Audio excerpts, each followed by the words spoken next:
प्यारे विद्यार्थियों, आज हम प्रत्यायोजित विधान के बारे में अध्ययन करेंगे। प्रत्यायोजित विधान क्या होता है, क्यों इसकी आवश्यकता पड़ती है, इसके उपयोग के क्या क्या खतरे हो सकते हैं, प्रत्यायोजित विधान की क्या विशेषताएं होती हैं, इन बातों के बारे में आज के व्याख्यान के अंतर्गत हम अध्ययन करेंगे। प्रत्यायोजित विधान को जानने से पहले हम शक्ति पृथक्करण के सिद्धांत के बारे में जानें, जिससे कि प्रत्यायोजित विधान को समझना आसान हो जाएगा। जैसा कि हम जानते हैं, सरकार के 3 अंग होते हैं। पहला अंग व्यवस्थापिका, जो कानून का निर्माण करती है। दूसरा अंग कार्यपालिका, जो कानून को क्रियान्वित करती है। और तीसरा अंग न्यायपालिका, जो कानूनों की व्याख्या करती है। सरकार के ये तीनों अंग एक दूसरे से स्वतंत्र रहते हैं और एक दूसरे से जुड़े हुए भी हैं। इस प्रकार सरकार के ये तीनों अंग अपने अपने क्षेत्र में स्वतंत्र रहकर कार्य करते हैं। इसे शक्ति पृथक्करण का सिद्धांत कहते हैं, अर्थात तीनों अंगों को पृथक पृथक कार्य आवंटित हैं और उन कार्यों को करने की शक्तियाँ उनको आवंटित हैं। इसे हम शक्ति पृथक्करण का सिद्धांत कहते हैं। अब प्रत्यायोजित विधान के बारे में जानते हैं। प्रत्यायोजित विधान 2 शब्दों से मिलकर बना है। पहला शब्द है प्रत्यायोजन और दूसरा शब्द है विधान।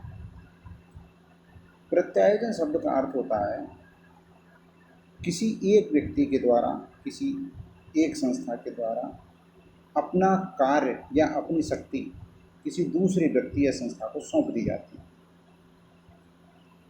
यानी अपने कार्य को और उस कार्य को करने की शक्ति को किसी दूसरे व्यक्ति को सौंप देना, यह प्रत्यायोजन होता है। दूसरा शब्द होता है विधान। विधान का अर्थ होता है कानून का निर्माण करना या कानूनों की एक श्रृंखला। कानून निर्माण का जो कार्य है, विधि निर्माण का जो कार्य है, वो विधान प्रक्रिया में आता है। प्रत्यायोजित विधान में व्यवस्थापिका कार्यपालिका को कानून बनाने का कार्य सौंप देती है, अर्थात जो कानून बनाने का कार्य व्यवस्थापिका का है, व्यवस्थापिका उस कार्य को कार्यपालिका के लिए सौंप देती है। अतः प्रत्यायोजित विधान का अर्थ हुआ कि व्यवस्थापिका द्वारा कार्यपालिका को कानून बनाने की शक्ति या कार्य सौंप देना। किसी भी देश के कानून निर्माण की शक्ति उस देश की विधायिका में निहित होती है। किसी भी देश में, कोई भी देश हो, कानून बनाने का कार्य सदैव विधायिका, व्यवस्थापिका या संसद द्वारा किया जाता है। विधायिका के पास समय की कमी के कारण या कुछ अन्य तकनीकी कारणों से वह कानून बनाने की अपनी शक्ति या सत्ता कार्यपालिका को हस्तांतरित कर देती है। इसे ही प्रत्यायोजित विधान कहा जाता है। डोनोमोर समिति के अनुसार प्रत्यायोजित विधान का अर्थ है किसी अधिकारी द्वारा निर्मित कानून। क्योंकि कानून तो विधायिका द्वारा बनाए जाते हैं, लेकिन जब विधायिका की जगह कोई अधिकारी कानून को बनाए तो प्रत्यायोजित विधान कहलाते हैं। उनका अर्थ उन सहायक कानूनों से होता है जो अधीनस्थों द्वारा या मंत्रियों द्वारा विभागीय विनियमों के रूप में या सांविधिक नियमों और आदेशों के रूप में पाए जाते हैं, पारित किए जाते हैं। इसे पारित किए जाते पड़े, अर्थात ऐसे कानून जो विधायिका द्वारा निर्मित ना होकर अधीनस्थ अधिकारियों द्वारा निर्मित होते हैं, वो प्रत्यायोजित विधान की श्रेणी में आते हैं। प्रत्यायोजित विधान की विशेषता। पहली विशेषता है कानून निर्माण का कार्य व्यवस्थापिका कार्यपालिका को सौंप देती है। कानून का निर्माण कार्यपालिका के द्वारा किया जाता है। इसे कार्यपालिका विधि निर्माण के नाम से भी जाना जाता है।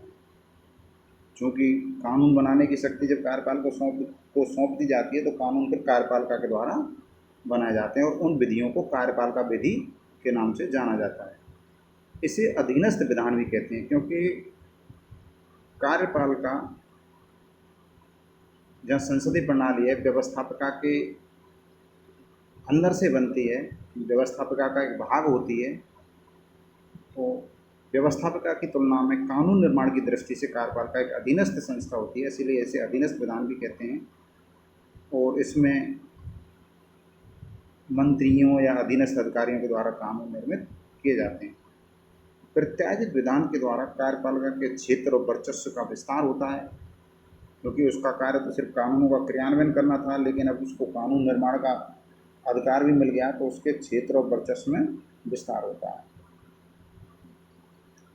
कार्यपालिका मूल अधिनियम के स्वरूप में परिवर्तन नहीं कर सकती, अर्थात कार्यपालिका को जो कानून निर्माण का कार्य मिलता है वो व्यवस्थापिका द्वारा पारित विधि के अधीन मिलता है, और मूल विधि में कार्यपालिका संशोधन नहीं कर सकती। राज्य के कार्य एवं दायित्वों के साथ ही सामाजिक आर्थिक विकास के लक्ष्यों को प्राप्त करने के लिए प्रत्यायोजित विधान की आवश्यकता होती है। राज्य के जो कार्य और दायित्व वर्तमान परिप्रेक्ष्य में परिवर्तित हो गए हैं, राज्य के उद्देश्य जन कल्याण के हो गए हैं, तत्कालिक परिस्थितियों में कई बार ऐसे नियम कानूनों के निर्माण की आवश्यकता पड़ जाती है जो कल्याणकारी राज्य के कार्यों को पूरा करने के लिए आवश्यक होते हैं, इसलिए प्रत्यायोजित विधान की आवश्यकता हो जाती है। प्रत्यायोजित विधान संविधान के कानूनों और संसद द्वारा पारित कानूनों से निम्न श्रेणी का होता है।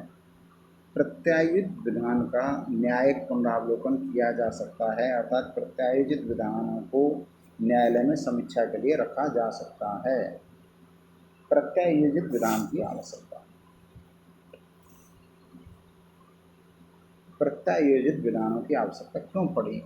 क्या ऐसी आवश्यकता आ गई कि प्रत्यायोजित विधान बनाए जाने लगे? पहला कारण है विधायिका का व्यापक कार्यक्षेत्र। जैसा कि हम जानते हैं, कल्याणकारी राज्य की अवधारणा ने राज्य के कार्यक्षेत्र को बढ़ा दिया है, और कल्याणकारी राज्य में विधायिका के कार्य व्यापक हो जाते हैं। विधायी कार्य बढ़ने से संसद सभी कानूनों का निर्माण नहीं कर पाती, और वह सिर्फ मुख्य कानूनों का निर्माण कर देती है, जिसमें नीति और उद्देश्यों का समावेश सरकार के द्वारा कर दिया जाता है। विधायिका तो सिर्फ कानून और नीतियों की विस्तृत रूपरेखा तैयार करके संबंधित विभाग को सौंप देती है। विधायिका के पास समय का अभाव। संसद के पास सदैव ही समय का अभाव रहा है। संसद ने अपने कार्य करने के दिन और बैठकों की संख्या बढ़ाकर अपने कार्य का समय बढ़ाया है, और संसद के अधिवेशनों में और उसके कार्य दिवसों की संख्या में वृद्धि हुई है, लेकिन फिर भी संसद के पास इतना समय नहीं होता कि वे कानूनों और नीतियों का सूक्ष्म और व्यापक रूप से निर्माण कर सके। इस स्थिति में विधायिका के पास एक ही रास्ता बचता है कि कानून और विधि के निर्माण का कार्य वह कार्यपालिका को प्रत्यायोजित कर दे। तकनीकी जटिलता। संसद के जो सदस्य होते हैं वो साधारण सदस्य होते हैं, तकनीकी रूप से वो समृद्ध नहीं होते, उन्हें तकनीकियों का ज्ञान नहीं होता है। जबकि कार्यपालिका में तकनीकी विशेषज्ञ कार्य करते हैं। कार्यपालिका का जैसे राजनीतिक मुखिया मंत्री है, लेकिन उसके पास सचिव और निदेशक के रूप में विशेषज्ञ अधिकारी कार्य करते हैं। तकनीकी जटिलताओं के कारण विधायिका तकनीकी विषयों पर कानून निर्माण का कार्य करने में अपने आप को असहज महसूस करती है, इसलिए वो तकनीकी विषयों से संबंधित कानून निर्माण के कार्य को कार्यपालिका को हस्तांतरित कर देती है।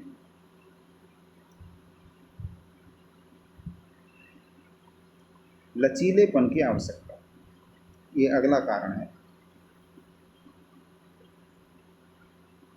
बहुत से कानून ऐसे होते हैं जो समय और परिस्थिति के अनुसार परिवर्तित होने चाहिए। कार्यपालिका प्रत्यायोजित विधान की सहायता से ऐसे कानूनों को समय और परिस्थिति के अनुसार परिवर्तित करती रहती है, इसलिए भी प्रत्यायोजित विधान की आवश्यकता होती है। आपातकालीन परिस्थितियाँ। जैसे अकाल, बाढ़, युद्ध, भूकंप, सूखा, महामारी, आतंकवाद या प्राकृतिक प्रकोप से के समय कई बार सरकार को तत्काल कानून बनाने की आवश्यकता होती है या पुराने कानूनों में परिवर्तन की आवश्यकता होती है, और ऐसी तात्कालिक परिस्थितियों में संसद कानून बनाने में असमर्थ होती है। ऐसी स्थिति में कार्यपालिका प्रत्याशित विधान के द्वारा कानून का निर्माण कर सकती है।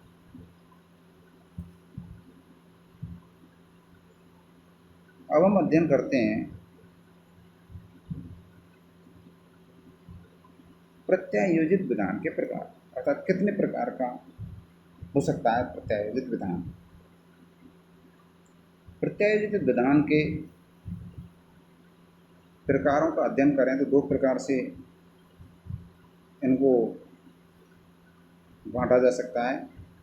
जो पहला जो तरीका है वर्गीकरण का, उसमें प्रत्यायोजित विधान तीन प्रकार का होता है। उनमें है पहला आश्रित प्रत्यायोजित विधान। आश्रित प्रत्यायोजित विधान में विधायिका कानून को लागू करने की कुछ शर्तें निश्चित कर देती है और उन शर्तों के अंतर्गत ही कार्यपालिका उस कानून से संबंधित अधीनस्थ कानून का निर्माण करती है। अर्थात विधायिका द्वारा निर्धारित शर्तों के अधीन जब कार्यपालिका अधीनस्थ कानून का निर्माण करे तो वो आश्रित प्रत्यायोजित विधान कहलाता है। पूरक या अधीनस्थ प्रत्यायोजित विधान में इस विधान के अंतर्गत विधायिका किसी कानून की मूलभूत बातें निर्धारित कर देती है और कार्यपालिका उस मूल कानून को लागू करने के लिए पूरक या अधीनस्थ कानून बनाती है। तीसरा प्रकार होता है व्याख्यात्मक प्रत्यायोजित विधान। अर्थात विधायिका द्वारा जो कानून बनाया गया है, कार्यपालिका उस कानून की व्याख्या करने के लिए एक अधीनस्थ कानून बनाती है, उसे व्याख्यात्मक प्रत्यायोजित विधान कहा जाता है। पहला है आश्रित प्रत्यायोजित विधान, जो शर्तों के अधीन बनता है। दूसरा पूरक या अधीनस्थ प्रत्यायोजित विधान, जो कुछ सिद्धांतों की पूर्ति के लिए बनता है। तीसरा व्याख्यात्मक प्रत्यायोजित विधान, जो विधायिका द्वारा निर्मित कानून की व्याख्या करने के लिए बनता है। दूसरा जो वर्गीकरण का प्रकार है वो डोनोमोर समिति के अनुसार है। डोनोमोर समिति ने दो प्रकार के प्रत्यायोजित विधान बताए, साधारण प्रत्यायोजित विधान और असाधारण प्रत्यायोजित विधान। साधारण प्रत्यायोजित विधान में विधि निर्माण या कर लगाने संबंधी अधिकार कार्यपालिका को प्राप्त नहीं होते हैं, जबकि असाधारण प्रत्यायोजित विधान में प्रत्यायोजन सत्ता की कोई सीमा नहीं होती। इनमें कर लगाने संबंधी शक्तियां भी प्रदान की जाती हैं, विधि निर्माण संबंधी शक्तियां भी प्रदान कर दी जाती हैं, और कई बार ऐसे कानूनों को न्यायालय के नियंत्रण से बाहर भी रखने की प्रयास किए जाते हैं। अर्थात इनमें न्यायालयों के नियंत्रण का निषेध कर दिया जाता है। प्रत्यायोजित विधान के लाभ।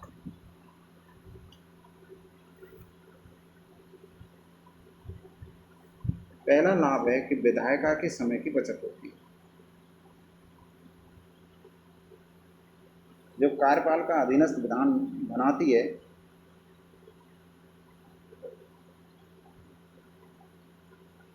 वह अधीनस्थ विधान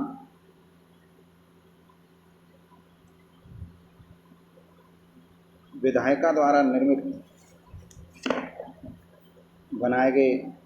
या बनाए गए सिद्धांतों की पूर्ति के लिए बनाया जाता है।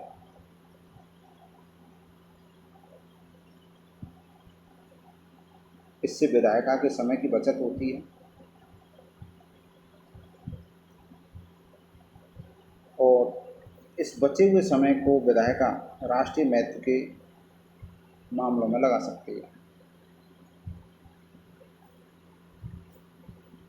दूसरा लाभ है लोचशीलता में सहायक। प्रत्यायोजित विधान के माध्यम से जो कानून बनते हैं उनमें बिना किसी प्रकार का औपचारिक संशोधन किए स्थानीय परिस्थिति और मांगों के अनुसार उनमें परिवर्तन किया जा सकता है।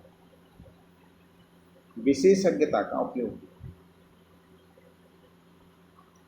संसद या कोई विधायिका जिसमें साधारण व्यक्ति सदस्य के रूप में होते हैं और इस सदस्य समूह के लोग तकनीकी ज्ञान से रिक्त होते हैं, उन्हें तकनीकियों का ज्ञान नहीं होता है, ये कानूनों का निर्माण तो कर सकते हैं लेकिन विशेष तकनीकी विषयों के ज्ञान के अभाव के कारण तकनीकी विषयों पर कानून का निर्माण नहीं कर सकते। अतः प्रत्यायोजित विधान के द्वारा विशेषज्ञों के विशेष तकनीकी ज्ञान का उपयोग किया जा सकता है। आपातकालीन परिस्थितियों का सामना करना। आपातकालीन परिस्थितियां निश्चित नहीं होती, कोई प्राकृतिक आपदा या संकट कब आ जाए, अतः इनका सामना करना तुरंत आवश्यक होता है, तुरंत सामना करना होता है इनका। कई बार संसद द्वारा ऐसी स्थिति में सत्र बुलाने में देरी भी हो सकती है। ऐसी स्थिति में प्रत्यायोजित विधान के द्वारा कार्यपालिका संकटकालीन स्थिति में कानून का निर्माण करती है और निर्णय लेती है। प्रभावित व्यक्तियों से परामर्श।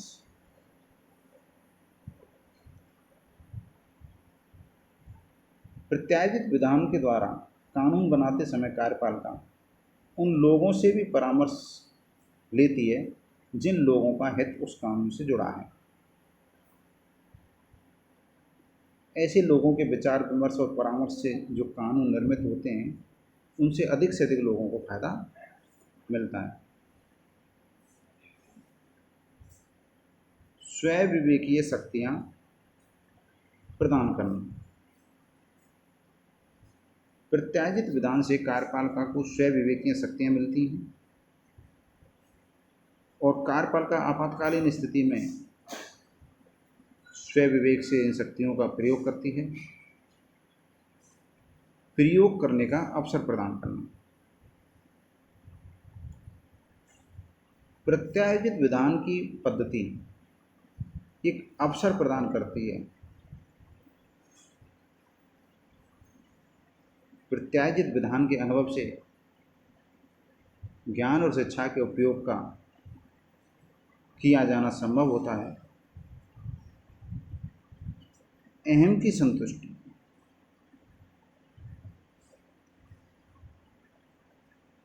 कार्यपालिका में कार्य करने वाले लोक प्रशासक, इनमें अहम की भावना बहुत अधिक होती है। प्रत्यायोजित विधान से इन लोक सेवकों को ऐसी शक्तियां और अधिकार मिलते हैं जिससे वे कानून निर्माण करके अपने अहम की तुष्टि करते हैं। जब नौकरशाही स्वयं कानून का निर्माण करती है तब उसे ज़रूरत पड़ने पर उत्तरदायी भी ठहराया जा सकता है। अतः उनके अहम की संतुष्टि के लिए और उत्तरदायित्व की भावना का विकास करने के लिए भी प्रत्यायोजित विधान का होना आवश्यक होता है। कर आरोपण एवं एकत्रण में सहायक। कभी कभी, हमेशा नहीं, कभी कभी प्रत्यायोजित विधान के द्वारा कर लगाने की शक्ति कार्यपालिका को प्रदान कर दी जाती है ताकि आवश्यक निर्णय लिया जा सके।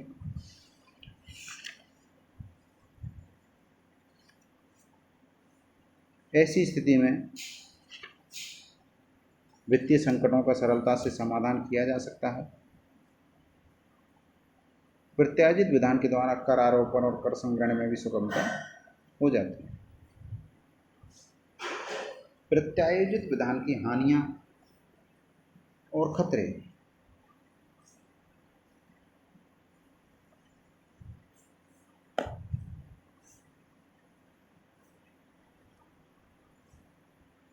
पहली आलोचना है तानाशाही का जन्म।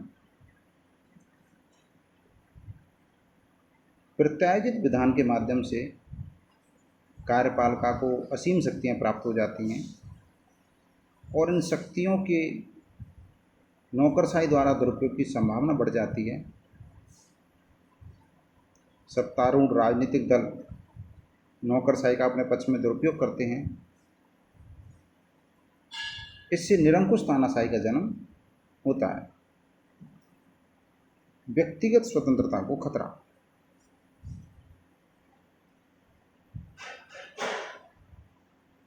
जब कार्यपालिका को नियम और कानून बनाने की शक्ति मिल जाती है, तब व्यक्तियों के अधिकार और स्वतंत्रता खतरे में पड़ जाते हैं।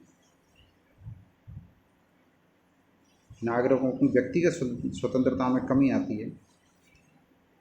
अतः नागरिकों के अधिकारों और स्वतंत्रता को बनाए रखने के लिए आवश्यक है कि कार्यपालिका को कम से कम प्रत्यायोजित विधान सौंपे जाएं। आवश्यकता से अधिक प्रत्यायोजन।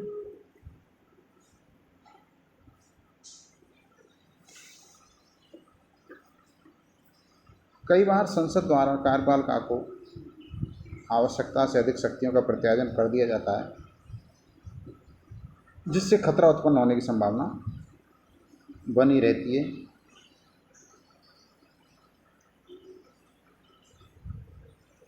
कार्यपालिका को आवश्यकता से अधिक प्रत्यायोजन करना एक आपत्तिजनक मामला है, क्योंकि नीति निर्माण संसद का ही कार्य होता है।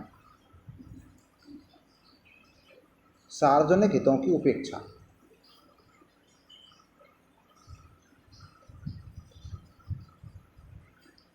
प्रत्यायोजित विधान के द्वारा सरकारी अधिकारी कार्यों को पूरा करने की धुन में जनता की सुविधाओं, इच्छाओं और हितों की अवहेलना करने लग जाते हैं और सार्वजनिक हितों का ध्यान नहीं रखते। न्यायालय के अधिकार क्षेत्र में हस्तक्षेप। अनेक प्रत्यायोजित विधान ऐसे हैं जिनसे कार्यपालिका न्यायपालिका के अधिकार क्षेत्र में हस्तक्षेप करती है। प्रत्यायोजित विधान के द्वारा नागरिकों को अपने अधिकारों के लिए न्यायालयों का संरक्षण पाने के लिए वंचित कर दिया जाता है। प्रत्यायोजित विधान के माध्यम से बने नियम और कानूनों पर किसी न्यायालय में आपत्ति नहीं उठाई जा सकती और यह बहुत ही आपत्तिजनक और विचित्र स्थिति होती है। कर लगाने की शक्ति का प्रत्यायोजन।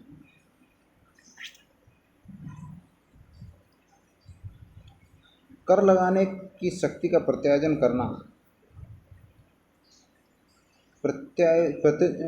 प्रजातंत्र के सिद्धांत प्रतिनिधित्व के बिना कर नहीं के प्रतिकूल होता है, अर्थात प्रतिनिधित्व नहीं तो कर नहीं।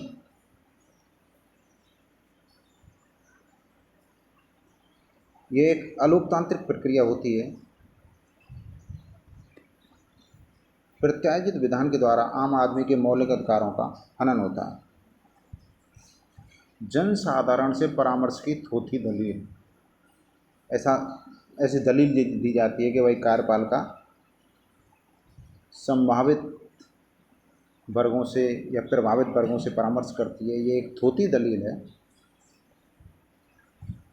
सरकार के लोक सेवकों के पास इतने साधन नहीं होते कि वे जनसाधारण की इच्छाओं और आवश्यकताओं को जान सकें, उनसे परिचित हो सकें। विगत कालीन प्रभाव से लागू, यानी कि इसको बैकडेट से लागू किया जाता है और ये अनुचित तरीका है। नियम और विनियम पिछली तिथि से लागू होने वाले नहीं होने चाहिए। जिस तिथि में कोई नियम बना है वह उसी तिथि से लागू होने वाला होना चाहिए। विशेषज्ञों से परामर्श लेने का भ्रम। ऐसा कहना कि प्रत्यायोजित विधान के समय, नीतियाँ बनाते समय विषय विशेषज्ञों से परामर्श लिया जाता है, यह सरासर भ्रम है। भारत में बनाए जाने वाले प्रशासनिक नियम या विधियों को देखकर ऐसा नहीं लगता कि उनको बनाते समय किसी विशेषज्ञ से परामर्श लिया गया हो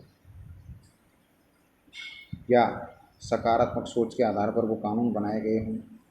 या उनके निर्माण में जनता की भावना और समस्याओं को ध्यान में रखा गया है।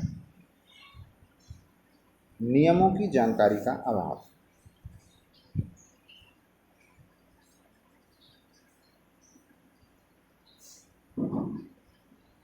प्रत्याशित विधान के माध्यम से जो नियम और कानून बनाए जाते हैं, इन नियम और कानूनों का व्यापक रूप से प्रचार प्रसार नहीं किया जाता है। इससे जनता को इनकी कोई जानकारी नहीं मिलती है और जनता इन का कोई लाभ नहीं उठा पाती, क्योंकि उनको जानकारी नहीं है कि उनके हित में क्या नियम कानून बनाए गए हैं।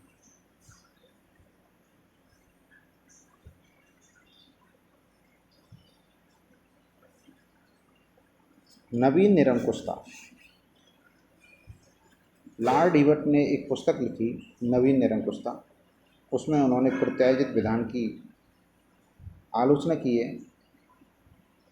उनके अनुसार प्रत्याशित विधान प्रजातंत्र का परत्याग है, अर्थात विधि निर्माण का कार्य व्यवस्थापका का कार्य है, और अगर उसे भी वो त्याग दे तो ये प्रजातंत्र के परत्याग के समान है।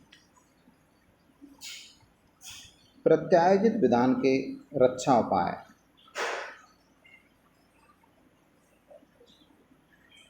अर्थात प्रत्याशित विधान की जो शक्ति कार्यपालिका को सौंपी जाती है, उसके विरुद्ध क्या सुरक्षा उपाय किए जाएं कि प्रत्याशित विधान बनाने की प्रक्रिया का, प्रत्याशित विधानों का दुरुपयोग रोका जा सके या प्रत्याशित विधान के क्षेत्रों को सीमित किया जा सके। वो कौन कौन से रक्षा उपाय हो सकते हैं? इनमें पहला उपाय है सीमाओं का स्पष्ट निर्धारण।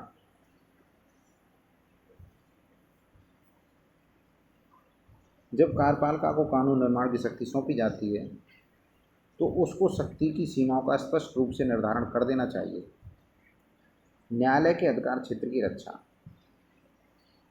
प्रत्याशित विधान के द्वारा न्यायालय के अधिकार क्षेत्र को सीमित नहीं किया जाना चाहिए।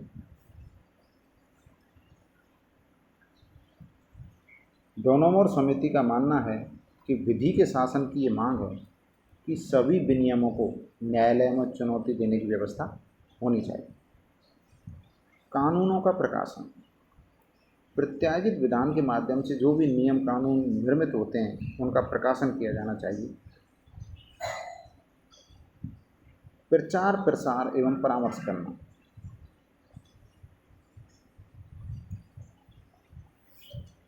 प्रत्याशित विधान के माध्यम से जो कार्यपालिका ने नियम विनियम और कानून बनाए उनका प्रचार प्रसार भी किया जाना चाहिए। इन कानूनों के प्रचार और प्रसार करने से जो जनसाधारण इनसे प्रभावित होगा वह इन कानूनों के बारे में परामर्श और सलाह मशवरा प्रदान करेगा, जनता से फीडबैक प्राप्त होगा और कानूनों की कमियों में सुधार किया जा सकेगा। समुचित नियंत्रण। प्रत्याशित विधान पर संसदीय नियंत्रण को, संसद के पर्यवेक्षण को सुदृढ़ किया जाना चाहिए। न्यायिक पुनरावलोकन के माध्यम से भी प्रत्याशित विधान पर नियंत्रण स्थापित किया जा सकता है।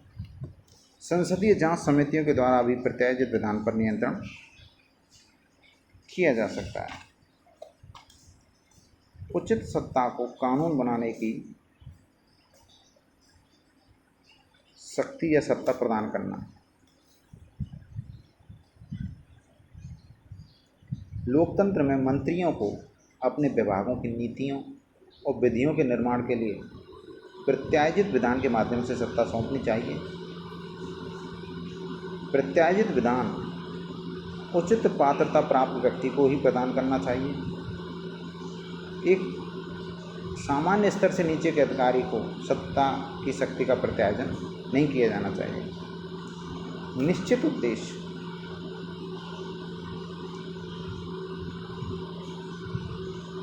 प्रत्यायन के माध्यम से विधान बनाने की शक्ति किसी निश्चित उद्देश्य की प्राप्ति के लिए ही हस्तांतरित की जानी चाहिए। करारोपण की शक्तियों का प्रत्यायन नहीं। करारोपण एक असाधारण कार्य है और एक प्रजातांत्रिक या लोकतांत्रिक कार्य है। अतः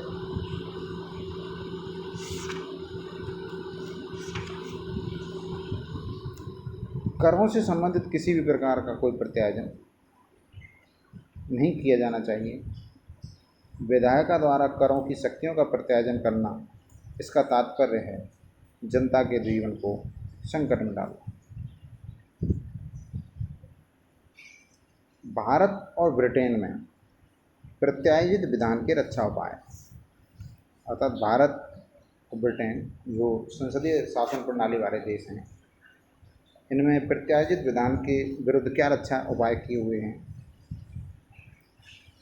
इनमें पहला है कि प्रत्यायोजित विधान के माध्यम से जो नियम बनते हैं उनको प्रकाशित होने पर एक निश्चित अवधि के लिए नियमों की प्रति संसद के दोनों सदनों के पटल पर रखी जाती है।